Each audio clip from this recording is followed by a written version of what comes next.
Now that we have talked about stillbirth and met someone who went through it, now it's time to talk about what's being done in Congress to bring stillbirth numbers in the United States down.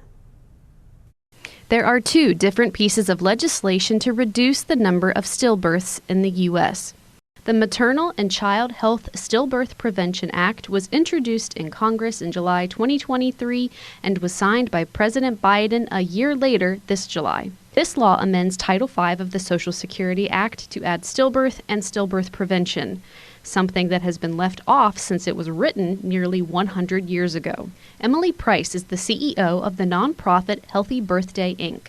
This nonprofit, with the help of two female representatives, wrote it. Stillbirth has been taboo for far too long in this country. It's just been something we don't even talk about. And, back when this legislation or Title V was written back in 1935, we think stillbirth was left off because I think back then they thought this just happens, babies just die.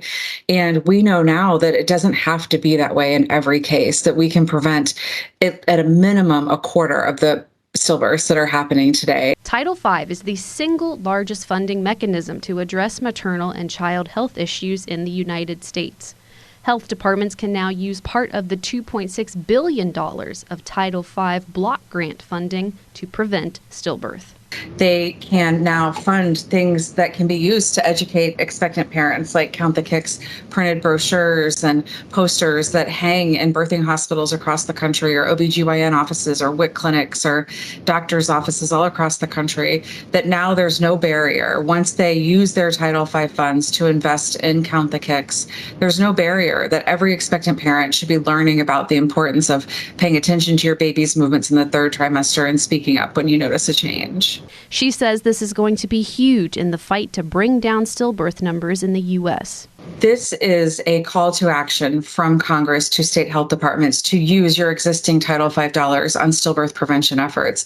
It is a crisis. Stillbirth is a crisis that has been ignored for far too long. And so this is a nod from Congress to say, use the money we've given you, almost $3 billion every year. Use some of those funds on stillbirth prevention, because we can make change in this country and we can save lives. This is the first time in history that Congress has passed legislation to specifically address the stillbirth crisis. The other piece of legislation is the Shine for Autumn Act, which Healthy Birthday, Inc. endorsed and was also introduced in 2023. It was named after Autumn Joy, a baby from New Jersey who was stillborn in 2011. It would authorize $9 million a year for 5 years and federal funding for research, better data collection, and training for fetal autopsies. It is currently in the House of Representatives and has not made its way to the Senate yet.